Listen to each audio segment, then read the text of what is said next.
하나님 아버지, 하나님 감사합니다. 오늘도 제가 십자가 복음을 들고 이 자리에 섰습니다. 주님께서 제게 주신 말씀 그대로 제가 전할 수 있도록 제게 은혜를 내려주시고 또 제가 전하는 그 복음을 받는 이가 그대로 알아들을 수 있도록 또 그들에게도 은혜를 내려주시옵소서. 모든 말씀 우리 주 예수 그리스도 이름으로 기도드리옵나이다. 아멘. 자, 처음 슬라이드 보여주세요. 본문 말씀입니다. 본문 말씀 읽을 때 다 일어서 주세요. 고린도전서 12장 3에서 11절입니다. 그러므로 내가 너희에게 알게 하노니 아무든지 하나님의 영으로 말하는 자는 예수님을 저주할 자라 하지 아니하고 또한 아무든지 성령님으로 말미암지 않고는 예수님을 주님이라 할 수 없느니라. 또한 은사의 분배가 있으나 동일한 영이시요 직무 분배가 있으나 동일한 주님이시며 또한 사역의 분배가 있으나 모든 것 안에서 모든 것을 역사하시는 동일한 하나님이시니라. 유익을 위해 각 사람에게 영의 나타나심이 주어졌으니 한편 어떤 이에게는 영으로 말미암아 지혜의 말씀이 주어졌기 때문이요. 또 한편 다른 이에게는 동일한 영을 따라 지식의 말씀이, 다른 이에게는 동일한 영 안에서 믿음이, 또 다른 이에게는 한 영 안에서 치료의 은사들이, 또 다른 이에게는 권능의 사역들이, 또 다른 이에게는 예언함이, 또 다른 이에게는 영들 분별력이, 다른 이에게는 여러 종류의 방언들이, 또 다른 이에게는 방언 통역 능력이 주어졌으니 이 모든 일을 한 동일한 영께서 원하시는 바대로 각인에게 각각의 분배로 나누어 주시며 역사하시니라. 다 앉아주시기 바랍니다. 제가 번역한 헬라어 원문이 가장 가까운 축자적인 헬라어 번역입니다. 모든 번역본들은 11절에 있는 여성 역격인 이디아, 즉 각각의 분배란 말을 전부 무시해버리고 번역했어요. 그들을 갑자기 이 단어가 어디서 튀어나왔지 하며 머리를 끙끙 앓다가 무시하고 그냥 번역해버린 것 같습니다. 지난 시간에 성령님의 열매를 갖고 있으면 이로부터 난 증거라고 했죠. 성령님께서 내주하는 모든 그리스도인들은 그분으로 말미암아 저절로 성령님의 열매를 맺게 됩니다. 이것이 없으면 이로부터 나지 않았다고 말씀드릴 수 있는 거죠. 그런데 오늘 고린도전서 말씀은 우리가 받은 성령님은 다 하나지만 그 다른 형태로 주어진다는 것입니다. 하나님은 그분의 뜻에 따라서 각각 그리스도인들에게 다른 은사들, 그 이리야, 그 각각의 분배로 나눠 주신다는 것이죠. 여기서 영이라고 제가 번역한 것은 대문자 푸뉴마, 성령님을 가리킵니다. 여기서 밝히 말씀하듯이 성령님의 은사는 성령님의 나타나심을 증명해 주십니다. 그래서 이들 은사를 받은 사람은 그 안에 성령님이 내주하신다는 것, 계신다는 것을 알 수 있는 것이죠. 성령님의 열매와 성령님의 은사를 혼동하지 마시기 바랍니다. 열매는 성령님이라는 나무를 가지고 있는 모든 사람은 그분으로 인해 저절로 맺게 되는 열매고, 은사는 모두 한 성령을 받았지만 성령님께서 나타나시는 그 모양이 각각 다르다는 것입니다. 여기 본문 말씀 첫 절, 그러니까 12장 3절, 아무든지 성령님으로 말미암지 않고는 예수님을 주님이라 할 수 없느니라. 그 잘못된 해석이 무엇이며 참된 의미가 무엇인지 이미 알아봤죠. 수성에서 살펴봤었죠. 이게 48강이었습니다. 근데 쉽게 말해 음료에 속한 세상 종교 중 가장 큰 비율을 차지하고 있는 게 뭐죠? 카톨릭, 개신교, 동방종교. 이들 기독교라고 부르죠. 기독교 24억 명이라는 그 큰 교인의 숫자를 자랑하죠. 그들 교인들이 이들이 다 예수님을 주님이라고 고백하잖아요. 고백하지만 그들 거의 대부분은 입으로는 예수님을 주로 고백하지만 마음의 중심은 탐욕이 자리 잡고 있어서 그 고백이 거짓이라고 알아봤죠. 오직 누구만 남은 자들만 성령님을 받고 그 성령님을 통해서 예수님을 주님이라고 마음의 중심으로 고백하게 되는 것입니다. 마치 양자와 영을 받은 사람들만 자연스럽게 하나님을 아빠, 마음의 중심으로 아빠라고 부르짖는 것과 같은 이치죠. 여기서 유익을 위해라고 뭐라고 그랬어요? 유익을 위해 각 사람에게 영어 나타나심이 주어졌으니라고 했는데 여기서 유익을 위해라는 교회의 유익을 위해서라는 말입니다. 이것의 헬라어는 프로스토 심페론인데요. 프로스는 목적을 나타내는 전치사이고요. 토는 정관사, 심페론은 무슨 말이냐면 그 원어적인 의미는 한더미로 모으다라는 동사형입니다. 그래서 그 안에 뿔뿔이 흩어져 있는 것들을 하나로 모음으로 서로 유익이 되기 위해서라는 뜻입니다. 그래서 프로스토 심페론은 한 더미로 모으기 위해라는 의미가 포함되어 있으며 그래서 이것을 유익을 위해라고 번역하는 것입니다. 성령님을 통해 교회의 머리가 되신 게 누구죠? 예수님을 중심으로 하나로 모으시기 위해서 성령님의 은사가 각각 개인에게 주어졌다는 것이죠. 사실 하나님의 나라는 뭐라고 그랬어요? 성령님이 계신 곳이라고 그랬잖아요. 그래서 십자가를 통해서 이게 영토가 확정된다고 그랬죠. 그래서 하나님 나라는 뭘로 예표돼요? 가나안 땅으로 예표되는데 이거 가나안 땅은 또 뭐라고 성경에서 비유하고 있죠? 새 예루살렘 성. 그렇죠? 이 새 예루살렘 예수님의 신부잖아요. 새 예루살렘 성은 다시 교회를 비유합니다. 아담에게서 나온 하와를 보고 아담이 뭐라고 그러죠? 이는 내 뼈 중에 뼈요 살 중에 살이로다. 여기는 영적인 의미가 있죠. 예수님과 신부 관계를 말하는 거죠. 이게 예수님인 신부, 곧 교회는 예수님의 뼈 중에 뼈, 살 중에 살이기 때문에 바로 예수님이 계신 곳이 그 성령님, 예수님이 계신 곳이 교회고 바로 예수님이 계신 곳에는 그 한 몸인 교회가 있다는 것이죠. 그래서 바로 교회의 머리는 예수님이시고 예수님께서 그 예수님의 영인 성령님을 통해 이것을 하나로 모아서 세우며 성령님이 바로 서로 매는 띠잖아요. 이게 성령님으로 이 교회를 이렇게 묶고 계시는 것입니다. 다음 슬라이드 볼까요? 고린도전서 7장 7절입니다. 또한 나는 모든 사람이 나 자신과 같기를 원하노라. 그러나 하나님께로부터 각각 자기의 은사가 있으니 한 사람은 이러하고 다른 이는 저러하니라. 하나님께서 성령님의 열매를 통해서 누가 성령을 받는지 확인시켜 준다고 그랬죠. 또한 여기서 말씀하셨지 성령님의 은사를 통해서도 성령님을 받았는지를 확인시켜 준다는 것입니다.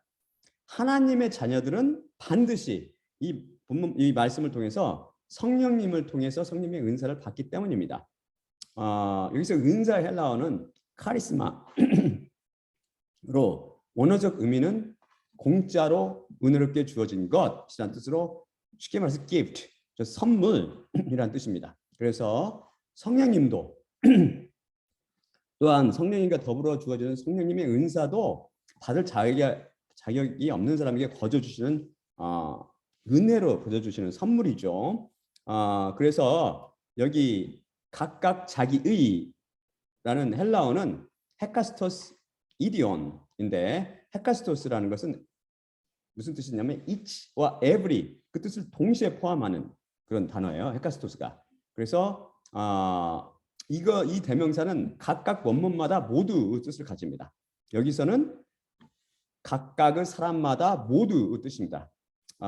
이 단어가 성경 말씀 중에서 문맥에 따라서 각각이라고 번역되기도 하고 모두라고 번역되기도 하지만 이것은 이 두 가지 뜻을 다 갖고 있다는 거죠. 그래서 그 다음 이디오스라는 것은 자기 자신에게 속하거나 관계된 것과 관련된 뜻으로 쉽게 말해서 자기 자신의 뜻입니다. 그래서 이 말씀 무슨 말이에요? 그리스도인들마다 모두 이런저런 자기만의 은사를 받게 된다는 것입니다. 은사를 받지 않으면 성령님을 받지 않았음을 알 수 있는 거죠. 이 말씀을 통해서 정확히. 어떤 사람은 은사를 안 받았다고 성령 받는 거 아니라 그런 거짓말을 하죠. 하지만 이 말씀은 그게 참이 아니라는 것을 분명히 말씀해 줍니다. 사람들은 이 은사란 말을 오용하고 남용하죠. 나는 찬양하는 은사를 받았어. 나는 기도하는 은사를 받았어. 등등. 자기 죄주에다가 그냥 은사란 말을 딱 갖다 붙여요. 이것은 비극히 비성경적이며 성령님의 은사를 왜곡시키고 변질시킨 커다란 죄예요. 이것은. 여러분이 이런 은사를 가볍게 취급하는 그런 죄를 범하지 않게 되기를 바랍니다. 성령님의 은사란 건 뭐냐면 인간이 절대 흉내낼 수 없는 성령님의 선물로 확실한 능력이 항상 뒤따릅니다. 그럼 동시에 은사마다 독특함과 그런 놀라움이 관찰되죠. 그럼으로써 이 은사를 통해서 뭘 체험할 수 있다는 거예요? 성령님의 나타나심을 확인할 수 있다는 것입니다. 그럼 성령님의 은사를 하나씩 살펴볼까요? 첫째가 지혜의 말씀의 은사. 간단히 지혜의 말씀입니다. 헬라어로 로고스 소피아스. 근데 로고스는 말씀이라는 뜻이고 여러분 잘 아시죠? 소피아 원어적 의미는 무슨 말이냐면 이해하고 그에 따라 기능하는 능력, 그리고 간단히 wisdom, 그 지혜로 번역됩니다. 근데 여기에는 세상에 속한 지혜와 하나님께 속한 초월적인 지혜 이 두 가지가 있습니다. 소위 여러분 잘 아시는 소크라테스라든지 플라톤이라든지 석가모니라든지 마호메트와 같이 세상에 자명한 철학자들이라든지 종교인들이 갖고 있는 것이 바로 세상에 속한 지혜죠. 그리고 또한 하나님께서 원하신 바대로 그분의 노예들에게 그분에 속한 그분의 것 그리스도인들 그분의 노예들에게 나눠주신 것이 바로 하나님께로부터 오는 초월적인 지혜입니다. 이 세상에 속한 지혜는 어떻죠? 해 아래에 있는 것이기 때문에 해 아래에 있는 것이요 음료에 속한 것이기 때문에 겉으로는 그럴싸하게 보이고 멋있게 보이지만 열매를 맺지 못하고 사람을 절대 죄와 사망과 마귀 권세로부터 구원해내지를 못해요. 하지만 이에 반해 초월적 지혜를 그래서 이에 대해서 뭐라고 했어요? 초월적 지혜를 가진 그 솔로몬이 뭐라고 그랬어요? 헛된 것들 중에서 헛된 것이로다라고 말했죠. 그게 말하는 게 해 아래에 있는 것, 바로 이 세상에 속하는 세상에 속하는 그 지혜들, 철학의 한 모습인 신학 다 여기에 속합니다. 여러분들로 아시다시피 제가 계속 말씀드리다시피 철학의 한 모습인 신학이 종교인들을 절대 구원하지 못하고 있는 것을 보면 알 수 있죠. 경건의 모양은 있지만 경건의 능력은 전혀 없는 거죠. 이에 반해 하나님께로 오는 초월적인 지혜는 세상의 지혜와 비교가 안 됩니다. 독특하며 뛰어난 것입니다. 이 지혜는 어떤 세상에 속한 지혜와 달리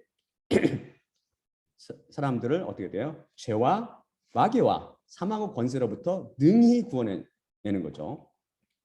바로 이 지혜로, 이 놀라운 이 초월적인 지혜로 우주 만물이 창조되었고 바로 이 비밀로 가득 찬 성경 말씀이 기록되었습니다. 바로 예수님 자신이 이 지혜의 보고가 되시는 거죠. 지혜는 영원히 없어지지 않을 보물이나 보화로 비유됩니다.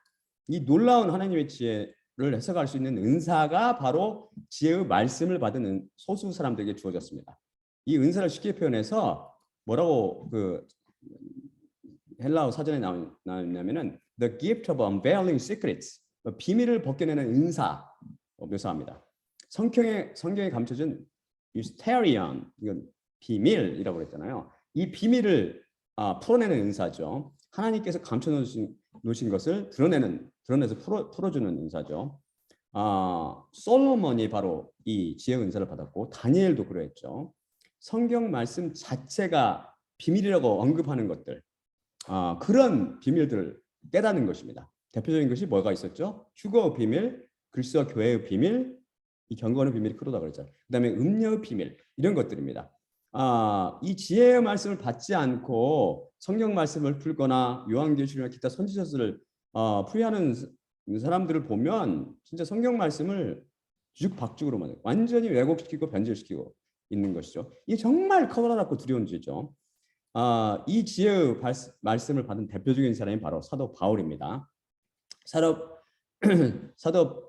바울은 그가 받은 성령님의 은사를 통해서 많은 비밀들을 드러내어 선포했죠. 그가 받은 지혜로 많은 하나님의 백성들을 어둠에서 빛으로, 곧 생명으로, 지금 사망에서 생명으로 인도하였습니다. 제가 여러 번 말씀드렸듯이 저도 이 놀라운 지혜의 말씀을 받았죠. 하늘에 커다란 책이 펼쳐 있었는데 그것을 이해할 수 없는 신비한 말씀으로 가득 채워 있었어요. 네, 그것을 넋을 잃고 한참 올려다보고 있었습니다. 와, 정말 신비한 말씀으로 가득 차 있구나. 저게 무슨 뜻일까라고 말이죠. 그런데 갑자기 그 말씀이 쫙 제 머릿속에 빨려 들어왔죠. 그러더니 그 말씀이 직관적으로 이해가 쫙 됐습니다. 그러더니 다시 큰 책이 한 장이 쫙 넘겨가니까 또 거기에 쫙 빼곡히 신비한 말씀이 적혀 있었고 그것이 또 쫙 저에게 또 빨려 들어왔죠. 그것이 또한 직관적으로 쫙 이해됐죠. 전 지금도 도대체 왜 저 같은 죄인에게 이런 놀라운 은사가 주어졌는지 감사하고 감사할 따름입니다. 그래서 이것을 은혜라고 부르는 것입니다. 아까 카리스마 뜻이 그것이라고 그랬죠. 하나님의 말씀은 뭐라고요? 로고스. 초월적이며 신비하고 너무 어려워서 우리 인간이 이해 못한다고 그랬죠. 그런데 그 말씀, 그 초월적인 천상의 말씀이 저에게 쏟아져 들어왔습니다. 이것이 바로 로고스 소피아스, 지혜의 말씀인 것이죠. 이 은사로 인해서 그 은사가 있었기 때문에 그 순간적으로 지혜의 말씀이 이해가 된 것입니다. 제가 성경 말씀을 선포하는 것을 잘 여러분이 들으면서 판단해 보십시오. 제가 진실로 이 지혜의 말씀을 받았다면 여러분께서 제 말씀이 아니라 하나님의 말씀으로 심각하게 받아들여야 될 것이고, 이웃이 신학도 안 한 주제에 자기만 옳다고 말하면 그건 오만이지라고 생각하시면 시간을 낭비하지 마시고 차라리 남들 설교 들으세요. 참으로 앞으로 제가 예언컨대 앞으로 환난 중에 14만 4천 명이 바로 이 은사를 동일하게 받게 될 것입니다. 자, 그럼 하나님께서는 왜 이 지혜 은사를 저를 비롯한 하나님의 것들, 하나님의 노예들에게 주셨나요? 앞에서 배운 것 같이 교회의 유익을 위해서입니다. 교회를 예수 그리스도를 중심으로 한 더미로 모으기 위해서죠. 즉 하나님께서는 그러면 구체적으로 이 지혜의 은사를 어떻게 쓰셔서 하나님 백성을 하나로 모으실까요? 자, 다음 슬라이드 보여주십시오. 고린도전서 1장 17에서 24절입니다. 그리스도께서 나를 보내심은 세례를 베풀게 하려 하심이 아니요 오직 복음을 전하게 하려 하심이로되 말을 지혜로 하지 아니함은 그리스도의 십자가가 헛되지 않게 하려 함이라. 십자가에 관한 말씀이 멸망하는 자들에게는 미련한 것이요 구원을 받는 우리에게는 하나님의 능력이라. 기록된 바 내가 지혜 있는 자들의 지혜를 멸하고 총명한 자들의 총명을 폐하리라 하였으니 지혜 있는 자가 어디 있느냐? 학자가 어디 있느냐? 이 세대의 변론가가 어디 있느냐? 하나님께서 이 세상의 지혜를 미련하게 하신 것 아니냐? 것이 아니냐? 하나님의 지혜에 있어서는 이 세상이 자기 지혜로 하나님을 알지 못하므로 하나님께서 공적 말씀 선포 미련한 것으로 믿는 자들을 구원하기를 기뻐하셨도다.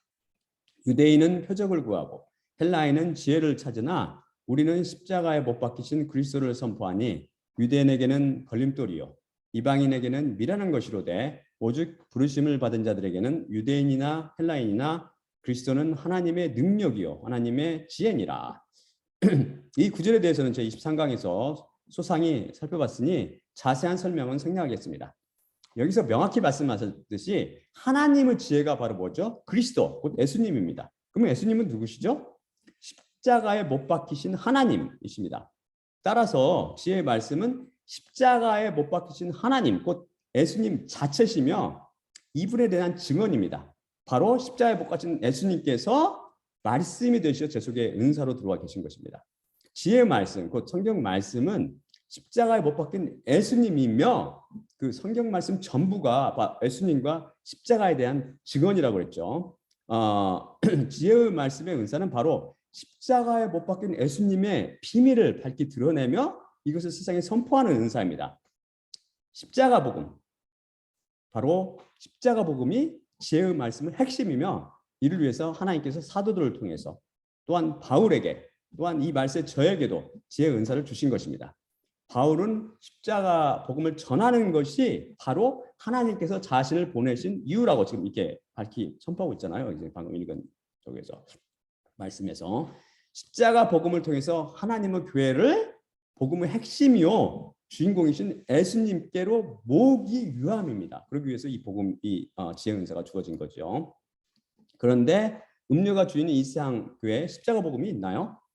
기복신앙과 신비주의, 순간 구원론, 이 세상을 어지럽히고 있죠. 세상 교회를. 순간 구원론이라는 것은 뭐냐면 입으로만 예수님을 주로 고백하면 너는 성령 받고 구원받은 거야 라는 것이죠. 이 거짓교리죠. 설사 어떤 사람 또 십자가 복음을 전하는 사람도 있어요. 제가 들어오면 세상에 속한 지혜로 전하기 때문에 거기는 능력이 없어요. 안타깝게도. 가짜 십자가 복음이죠. 오직 예수, 오직 십자가를 외치지만 그 바탕은 철학이에요. 철학이라는 음녀의 지혜에 바탕하고 있죠. 많은 사람을 호도하거나 자살로 마감하게 되는 거죠. 성령님의 다른 은사가 지식의 말씀입니다. 헬라어로는 로고스 그노세오스인데요.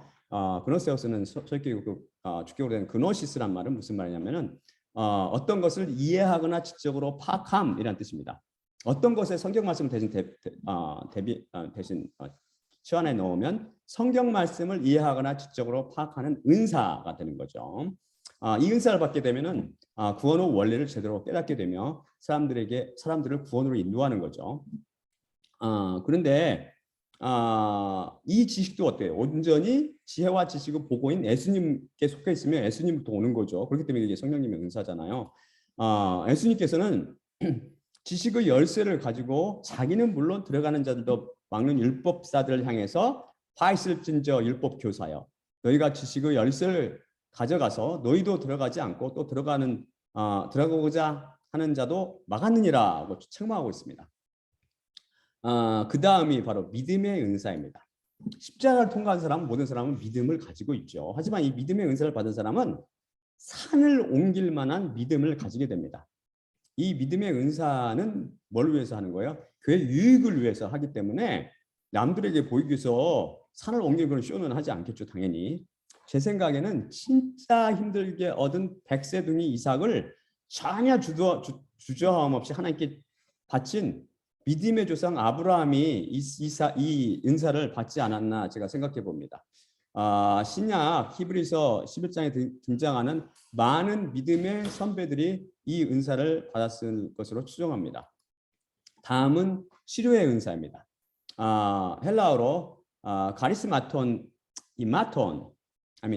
이마톤인데요. 선물이라는 뜻을 가진 카리스마의 복수형에다가 힐링, 곧 치료 뜻을 가는 이아마의 복수형입니다. 치료들의 은사들에 직역하면 왜 복수형으로 쓰신 이유는 이게 어느 한 병만 고치는 게 아니고 여러 병들을 고치기 때문입니다. 예수님의 지자들 및 바울이 바로 이 치료 은사들을 갖고 있었죠. 성령님은 은사이기 때문에 실수 없이 완전 치료를 갖다 주는 거죠. 뭐 불완전하게 치료하는 건 가짜죠. 시상교회와 기도원에서는 이 은사를 받다고 주장하는 사람들이 거짓 선지자들이죠. 이게 수두룩하죠. 제가 30년 전에 중병을 앓고 있었을 때 바로 이 은사를 받은 사람들을 쫓아다녔어요. 기도도 받고 안수도 받으면서 병 고치려고 잘못된 믿음 가운데 헤매고 있었죠. 종교에 빠져서 병의 차도는커녕 하루가 다르게 더 악화되었습니다. 막 토하고 뭐 난리 났었죠. 근데 제가 그러고 있는 중에 십자가 복음을 제가 전해준 그 목사님, 저 지금도 생각이 안 나요. 그분이 와서 십자가 복음을 전해준 걸 기억나는데 그분이 저한테 뭐라고 그러냐면은 세상에는 치료 은사라는 게 없습니다라고 말하면서 제게 어떤 의사분이 쓴 책 한 권을 갖다 주시더라고요. 그분은 미국 그리스도인 외과 의사였는데 그게 기억돼요. 지금 다 잊어먹었지만 이 책의 저자는 소위 Divine Healing, 곧 신유, 치료 은사들 통해서 치료를 받았다고 주장하는 사례들을 추적하며 전 세계를 돌아다녀요. 전 세계. 그러면서 그 케이스를 확인하고 조사했죠. 환자의 전문 지식 및 과학적 방법으로 날카롭게 분석한 거죠. 전 세계를 다니면서 신유 케이스를 다 조사하고 그가 내린 결론은 이 세상에 신유는 없다였습니다. 그도 그리스도인이에요. 근데 그게 딱 말했어요. 사실 저는 신유를 통해서 그 제 병을 치료하기를 갈구하고 있었기 때문에 이 책은 제 믿음에 찬물을 끼얹는 격이 되었죠. 저는 또 신유 사례들을 자랑하는 그 개신교 모 교단은 소위 신유에 관한 간증집 그걸 몇 권 구해다가 읽었죠. 예, 저는 의사로 수련받고 교육을 받았기 때문에 이것이 진짜 신유 은사를 통해 진짜 고침받은 건지 아닌지를 금방 구분하죠. 의사로 트레이닝 받는데 그 구분 못하는 건 돌팔이고요. 그래서 그 책을 읽으면서 제가 이건 전부 참된 신유가 아니구나. 이건 뭐냐면 소위 신경성 질환들이 다 고침받은 거예요. 신경성 질환, 참된 organic disease, 기질적인 질환이 고침받은 게 아니고 신경성 질환이 참 신유가 없었던 것이죠. 지금 생각해 보면 그때 굉장히 실망했는데 지금 생각해 보면 당연합니다. 음료에 속한 이 세상에 하나님의 신령한 이 성령님의 은사가 주어질 리가 없죠. 이러한 저를 이렇게 헤매고 있는 저를 하나님께서는 의학적인 방법, 의학을 통해서 당신의 방법으로 저를 고치시면서 저를 설복시키시고 은혜로 제게 지혜의 말씀이라는 성령님의 은사를 주셨습니다. 그 은사 덕분에 이제는 참과 거짓을 환히 참과 거짓이 구분되고 환히 보이죠. 누구 설교든지 제가 딱 들으면 이게 진짜 예수 그리스도의 복음인지 다른 복음인지 금방 구분이 가죠. 안타깝게도 지금까지 예수 그리스도 복음, 그 십자가 복음을 들어보지 못했어요. 안타깝게도. 있을지도 모르죠. 제가 못 들었을 따름이지. 그럴지도 몰라요. 그것은. 그 다음이 바로 권능의 사역들입니다. 헬라어로는 에날게마타 디나메온으로 여러 가지 기사와 표적들을 일으키는 은사입니다. 성경에 따르면 누가 그랬어요? 사도들과 순교자 그 스데반 또한 빌립 집사 이 사람들이 이 인사를 받았어요. 당연히 이 세상에는 이 놀라운 은사가 없죠. 찾아볼 수가 없죠. 그 다음이 예언의 은사인데 그 예언은 헬라어로 프로페테이아라고 살펴봤죠. 첫째가 하나님의 뜻이나 목적을 해석하는 행위 뜻을 갖습니다. 쌍 끝을 보고 계시는 하나님께서 성경 말씀을 쫙 선지자를 통해서 기록해 놓으면 성령님의 계시를 받아서 그 하나님의 말씀을 받은 하나님의 대변자, 선지자들이 그 말씀을 선포하는 거예요. 이게 바로 프로페테이아 가장 커다란 그 뜻이라고 그랬죠. 그래도 둘째 뜻도 있긴 있는데 이게 무슨 말이냐면 오직 성령님의 은사에 국한해서 쓰입니다. 이것은 하나님의 뜻이나 목적을 풀이하는 은사, 쉽게 말해서 예언의 은사입니다.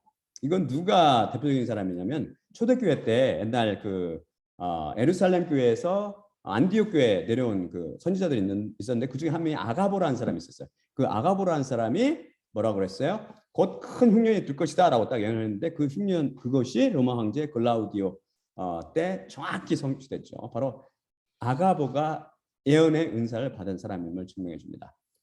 서양교회에서 예언의 은사를 받던 사람 많죠.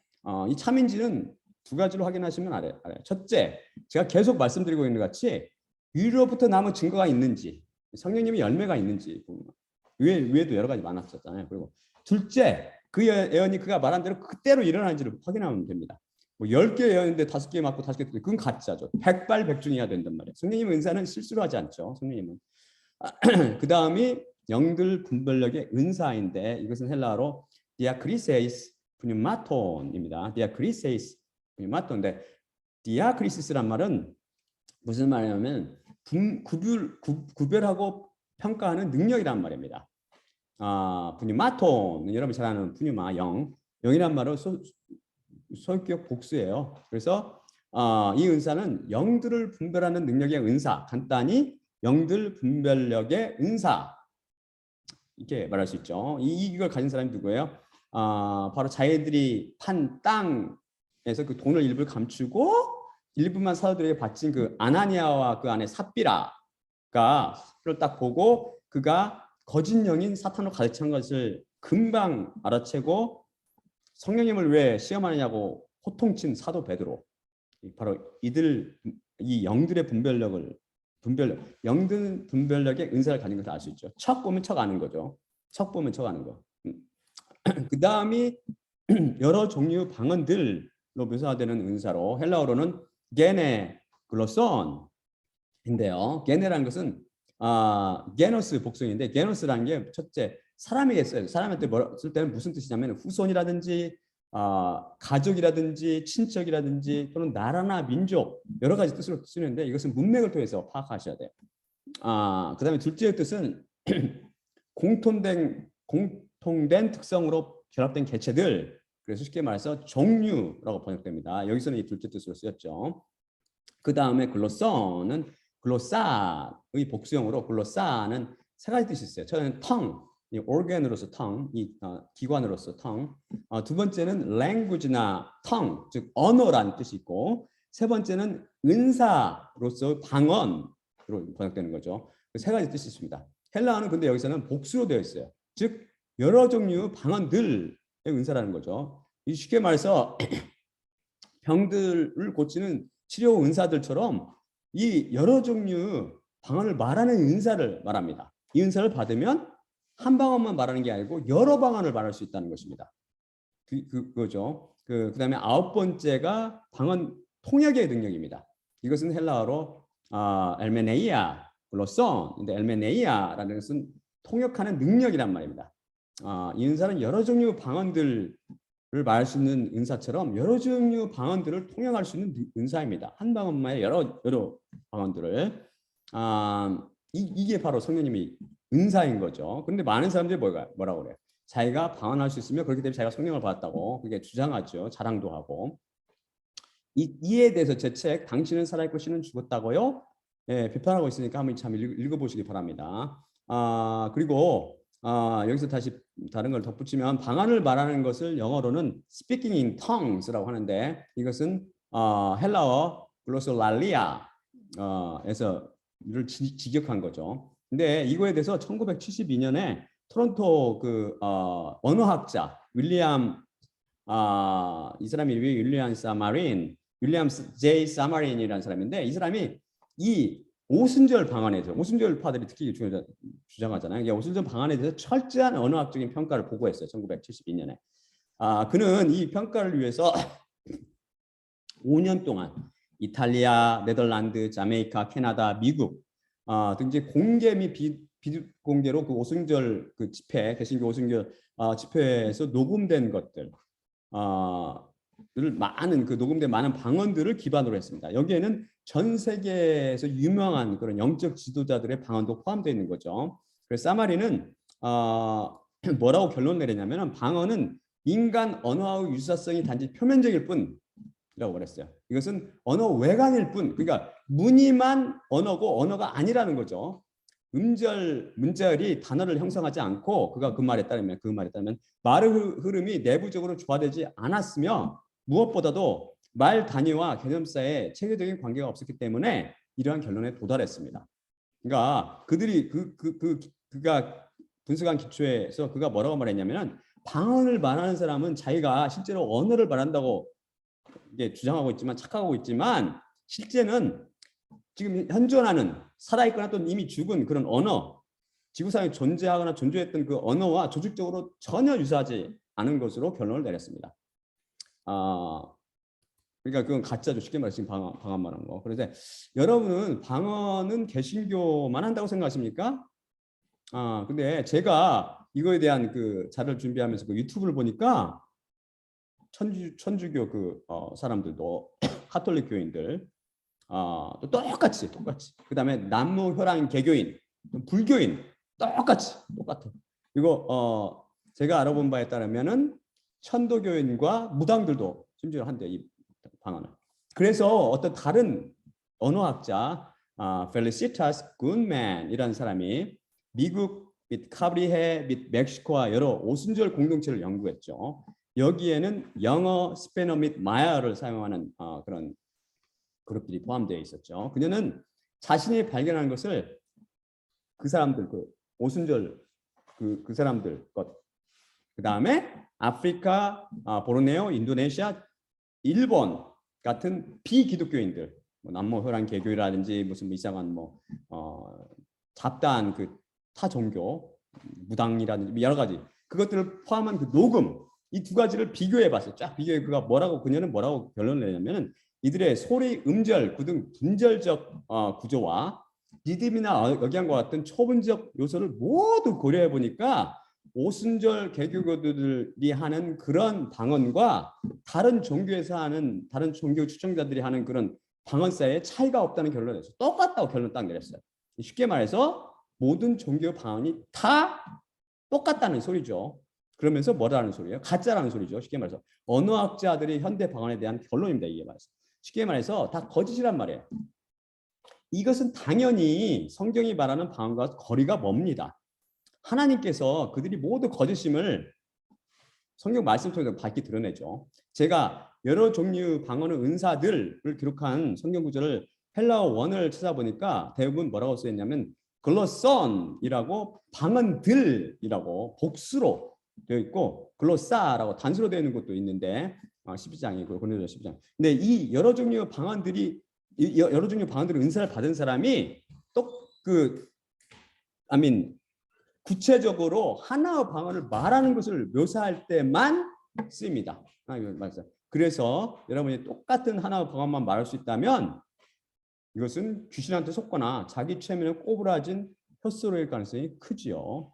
빨리 그만두시기 바랍니다. 무엇보다도 성령님의 열매를 비롯한 위로부터 남을 증거가 없다면 두 손 들고 십자가 앞으로 나오십시오.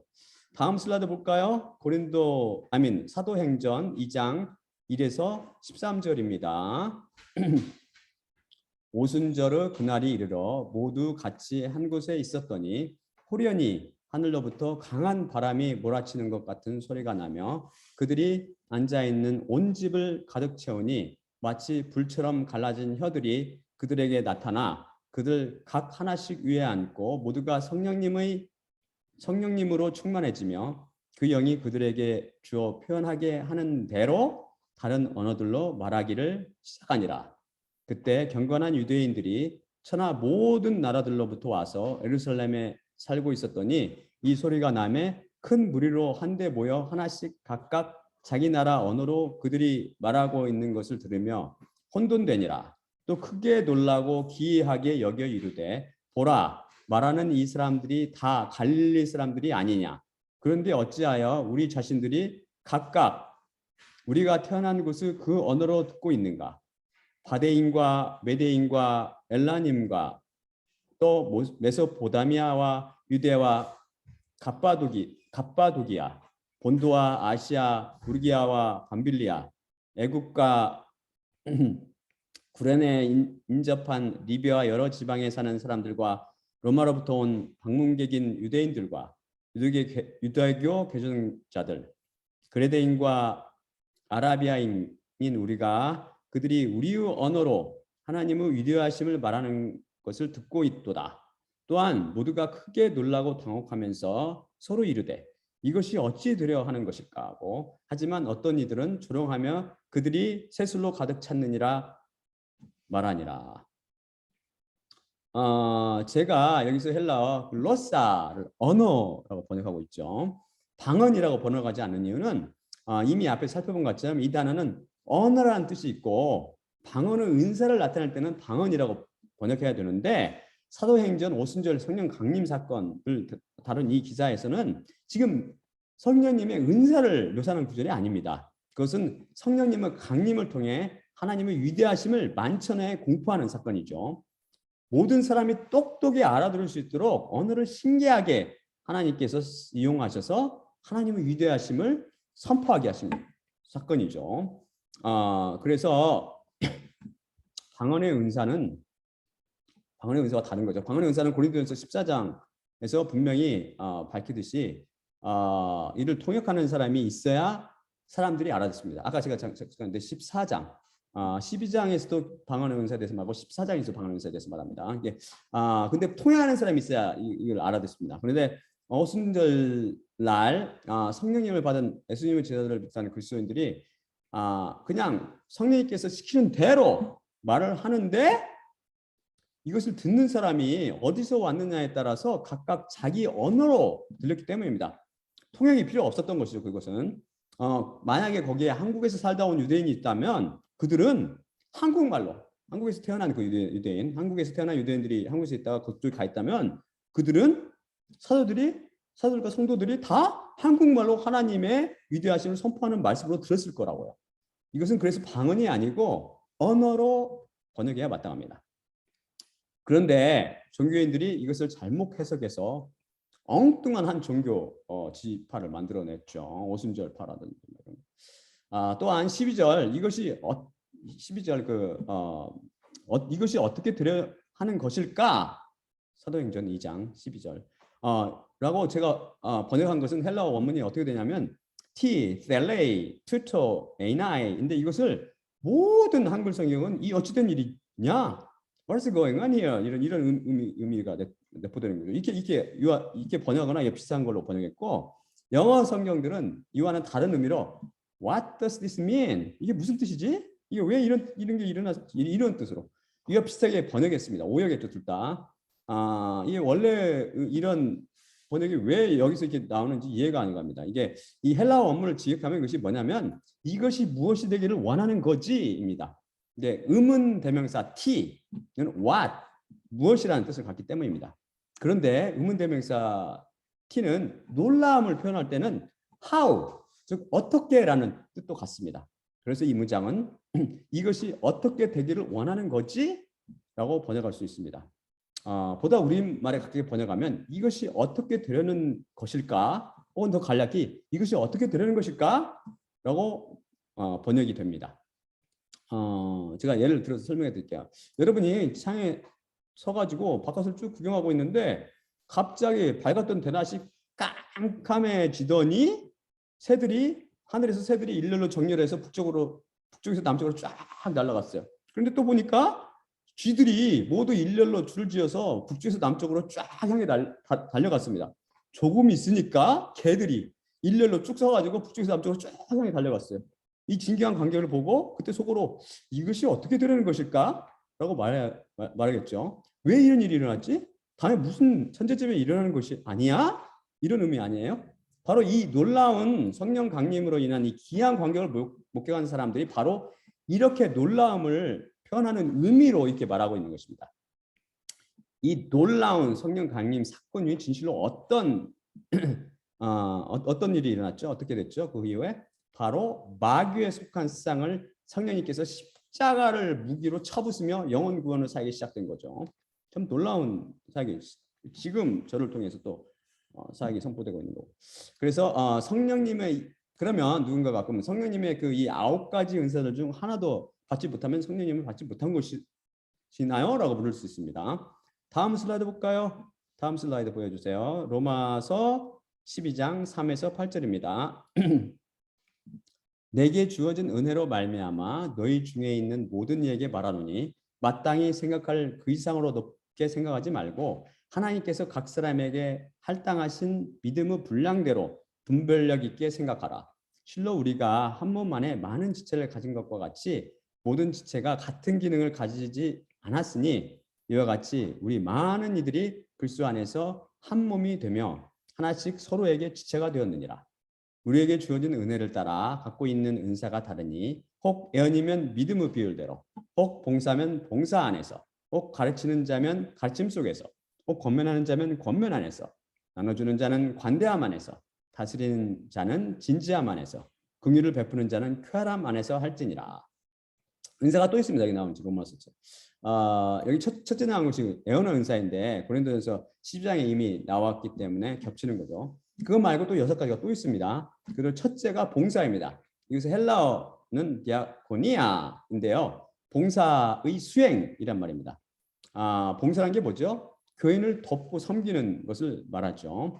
예수님께서는 뭐라고 말씀하셨어요? 인자가 섬김을 받으러 온 것이 아니고 오히려 섬기려 하고 자기 영혼을 많은 사람들의 대성물로 주려 왔다고 마태복음 20장 18절에서 말씀하셨죠. 이 단어의 동사형인 디아코네오를 쓰셨습니다. 예수님의 전체 삶을 통해서 이 단어 디아코니아, 이 은사, 이 봉사 은사를 이해하시기 바랍니다. 다음이 가르침의 은사죠. 가르침의 은사는 디아칼리아인데 이는 가르치는 행위나 가르침이란 단어입니다. 이것이 성령님의 은사이기 때문에 예수님께서 공생애 동안 수시로 가르쳤잖아요. 이것을 생각하시면 됩니다. 그 다음이 권면인데 이거는 헬라어로 파라클레시스. 근데 이것은 다른 사람의 믿음이나 행동 방식에 용기를 주는 행위로 간략히 격려나 권면으로 번역될 수 있습니다. 성령님께서 바로 무슨 영이죠? 위로의 영이잖아요. 이것을 생각하면 이 은사가 이해하시기 쉬울 것입니다. 그 다음이 관대함인데 아플로테스가 그 원어인데 이것은 무슨 뜻이냐면 순수함, 성실함, 관대하란 말이 다 포함되어 있어요. 내포되어 있어요. 그렇기 때문에 성령님의 은사를 받은 이는 순수한 마음으로 관대하게 나눠주는 거죠. 이 은사를 받는 사람은. 그 다음이 진지함인데 그것을 헬라어 원어는 스푸데. 근데 이건 무슨 말이냐면 의무의 이행이나 관계의 경험에 있어서 진지한 헌신이라는 뜻을 갖습니다. 간략히 진지함이나 열심으로 번역될 수 있습니다. 그 원어의 뜻을 다 전달하지는 못하죠. 안타깝게도. 하지만 그렇게 번역될 수 있습니다. 그다음에 마지막으로 쾌활함으로 힐라로테스라는 말이거든요. 이것은 쾌활함의 질이나 상태 혹은 간략히 쾌활함으로 번역됩니다. 이들 6가지 은사는 새로 추가된 거죠. 토탈 15개 은사 중에서 6가지 은사, 앞에 9가지 은사를 배웠고 고린도전서에서 로마서에서 6가지 은사가 또 다시 나오죠. 7개 포함돼서 믿음의 은사를 예언의 은사를 포함해서 이 6가지 은사들도 성령님의 선물이므로 인간이 절대 흉내낼 수 없죠. 탁월함과 독특성을 가지면서 여기에 반드시 능력이 따르게 됩니다. 사람이 이 은사를 통해서 어떻게 되었어요? 성령님의 나타나심을 확인할 수 있게 되는 거죠. 여러분이 머릿속에 알고 있는 그런 봉사라든지 가르침, 권면, 관대함, 진지함, 쾌활함 이런 이미지를 훨씬 뛰어넘는 새로운 새 차원의 거예요. 그런 식으로 이해하시면 절대 안 됩니다. 본문 말씀인 고린도전서 12장에서 분명히 밝혔듯이 위로부터 나서 성령님을 받게 되면 반드시 뭘 받게 된다고요? 하나님께서 당신이 원하는 대로 우리 각자에게 은혜의 분량에 따라서 15가지 은사를 나눠준다고 그랬습니다. 고린도전서에서 9개, 로마서에서 6개, 다 포함해서 15개. 이 15개 중에서 1개 혹은 그 이상을 갖고 있어야 합니다. 또한 앞에서 전에 살펴본 것 같이 성령님의 열매를 갖고 있어야 하는 거죠. 이 은사를 한번 복수해 볼까요? 그게 바로 지혜의 말씀, 지식의 말씀, 믿음, 치료의 은사들, 권능의 사역들, 연함, 영들 분별력, 여러 종류 방언 통역의 능력, 봉사, 가르침, 권면, 관대함, 진지함 및 쾌활함입니다. 누군가가 나는 성격이 쾌활해, 또는 저는 성격이 쾌활해, 그러니까 저는 쾌활함의 은사를 가진 게 분명해라고 말한다면 그건 착각이죠. 이것은 성령님의 은사이기 때문에 인간들이 절대 흉내낼 수 없고, 쾌활함이 기분에 따라서 이게 변하는 게 아니고 사시사철 365일 상황에 따라 변함없이 항상 꾸준히 쾌활함 속에 다른 그리스도인들에게 그것뿐만 아니라 쾌활함뿐만 아니라 다른 그리스도인에게 긍휼을 베풀게 됩니다. 긍휼을 베풀게 돼요. 당연히 성령님의 열매를 갖고 있어야 되죠. 이게 제가 갖고 있는 그 지혜 은사를 비추어서 보면 알 수 있어요. 제가 갖고 있는 지혜 은사는 수시로 변하는 게 아니에요. 언제든지 눈 깨가지고 성경 보면 성경이 보이는 거죠. 그러니까 물론 이것은 제게 아니고 성령께 오기 때문에 제 간구해서 받는 것도 있고 저절로 보이는 것도 있지만 아무튼 365일을 통해서 이렇게 기복이 심하지 않는 거죠. 왜냐? 성령님의 것이기 때문에.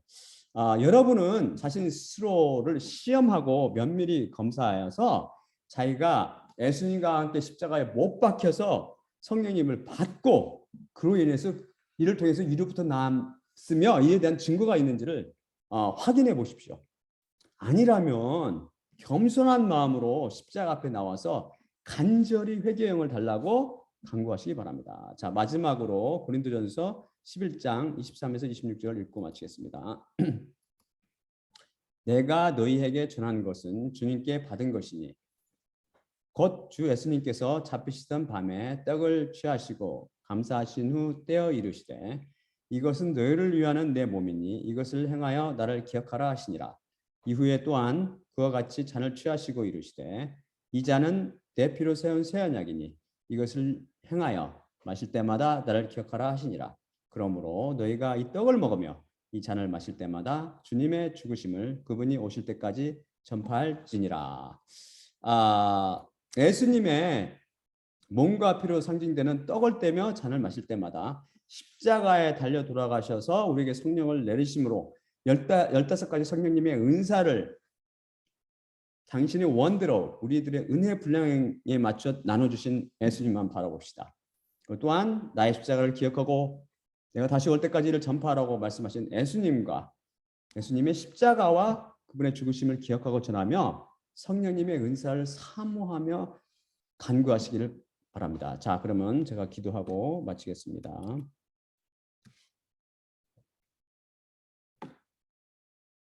사랑의 아버지 하나님 감사합니다. 오늘 말씀을 통해서 또한 지난 여러 시간을 통해서 우리가 성령님을 받은 증거, 곧 위로부터 남에 대한 증거를 살펴보고 있습니다.